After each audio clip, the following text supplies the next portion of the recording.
You can take a nap on it. It's an amazing seedling heating mat. You can cook on it. It helps to dry your clothes. It burns wood extremely efficiently, as well as it absorbs all of the heat from the fire to release it during the night and keep the space a nice temperature. This is our rocket stove. What was the mud mix? What kind of rocks or fire brick did you use? How are you able to patch and fix the rocket stove? Hello, fellow homesteaders. I'm Neka, and this rocket stove build is my absolute pride and joy. I had tons of fun building it, and it was just a little bit more intricate than the other rocket stoves I had built. So it was a great challenge and just very artful and tons of fun. I'm super impressed, not only with just kind of how it turned out all around, but how well it functions. Brandon designed 3 other rocket stoves in Montana, and following his design, I mudded and built them.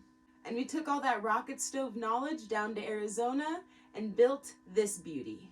When a rocket stove is built properly, that rocket stove is going to be continuously sucking and drawing air into the system and out the stovepipe. If there are cracks, and if those cracks leak, there's actually some sort of design flaw. So even if this crack right here cracked all the way down into the chamber, it's actually going to be sucking air into that crack, into the chamber, and out the stovepipe. Almost in a way that they have their own sort of fail-safe when built properly. But of course, we do have a carbon monoxide detector just to be on the safe side. And it's super easy to see what any cracks may be doing by using a flame or smoke and putting the flame or smoke in front of the crack and seeing how they react. If the flame goes out or the smoke gets blown away, it's obviously leaking air out into the space versus sucking air into the chamber. And it would suck in the smoke or suck in the flame if that were the case. And if it's not sucking in the air, then there's a problem with the system. Everything to build this rocket stove, except for the Portland cement, was sourced on the land. I sifted sand and clay and built the rocket stove. I did use a 6 parts dirt to 1 part Portland mud mixture for this rocket stove. I wanted it to be a little bit more of a cement than a mud because we would be stepping on it, laying on it, putting plants on it. I wanted to make sure it was going to be super durable for everything we're going to put it through. As for all the rocks, we didn't use any fire brick because the land has tons of lava rock. So there's no need to use any fire brick. We used the lava rock, and it's been working rather fabulous. But as you can see, there has been some cracking. And I kind of expected this cracking due to the fact of this curve. But that's the great benefit of creating a mud mix with the dirt from our property, is even though it has cement in it, it still keeps a lot of its mud properties, making it pretty easy to patch the rocket stove. If you watched my wood cookie floor video, you will know that the front of the rocket stove actually kind of got a little damaged due to the fact that when I walk up to cook on the rocket stove, I kind of hit and bump this area here, and it actually kind of cracked and shifted the mud and the rock underneath it due to the fact that there was a wood cookie underneath the rock. So I actually pulled out some wood cookies and rebuilt that whole area with mud. And looking at it now, you can barely tell that there was any work done on the rocket stove. The process of patching the rocket stove is the same process of patching any other type of mud project. The surface will be wetted, the mud will be worked into the shape it needs to be or to fill in the cracks that it needs to fill, and let to set and dry. But I do still have a little bit more work I do want to do on the rocket stove, and essentially all that is to fill these cracks.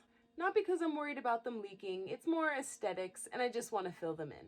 There's also this space where the rocket stove meets up with the gabion wall, and I just kind of want to fill in that space and even it out like it is over here.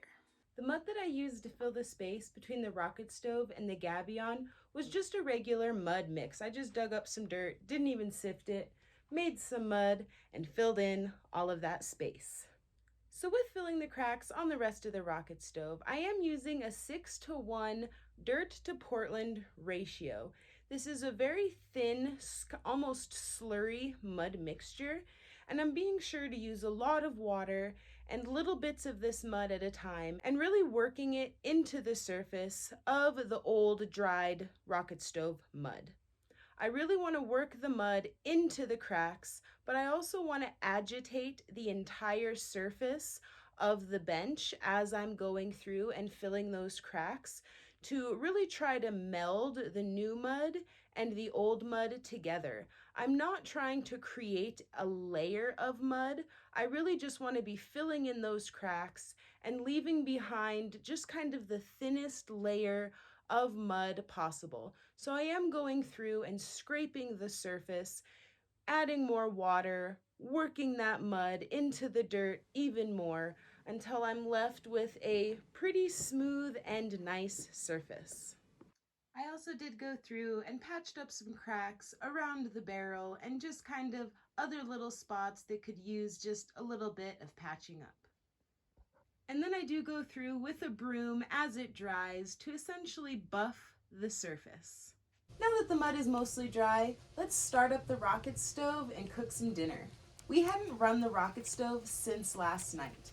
This morning's temperatures were right around 80 degrees, and now this evening it's right around 70 degrees. So even though we hadn't burned all day, the rocket stove bench still had some warmth in it. But let's fire up this rocket stove, cook some dinner, and make sure the plants get their little warm rocket stove heating mat. When a rocket stove is built correctly, lighting it up should be quite easy due to the fact that the airflow is always being sucked into the system of the rocket stove and out the stovepipe. We do always prime the barrel at least a little bit with just a burning piece of paper shoved back down the tube just to kind of warm and prime things up just a little bit. But then it takes pretty much 2 seconds. You stuff the cardboard, put your sticks in there, light up the cardboard, and the rocket stove should just fire away.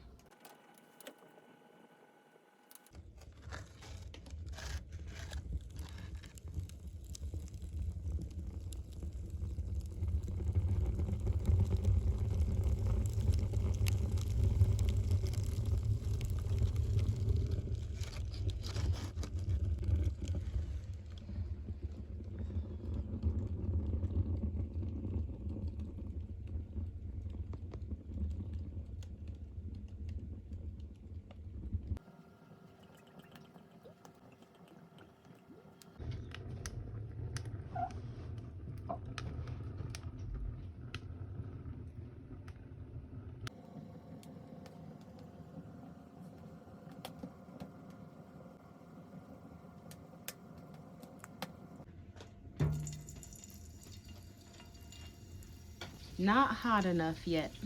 So when it comes to cooking and what wood I am burning, I do want to burn smaller, gonna burn faster wood while I'm really trying to cook.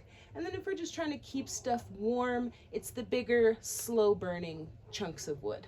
With our rocket stove building experience from Montana and building this rocket stove with all the appropriate measurements, this rocket stove has been absolutely phenomenal when it comes to cooking. The previous rocket stoves, I'd have a lot of trouble getting things hot enough and stay hot enough to really make crispy food. So when it comes to cooking, this rocket stove has completely surpassed my wildest hopes.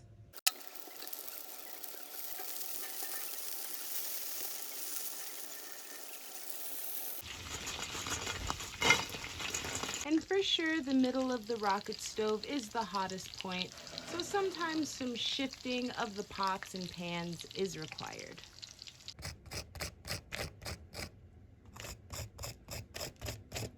Crispy.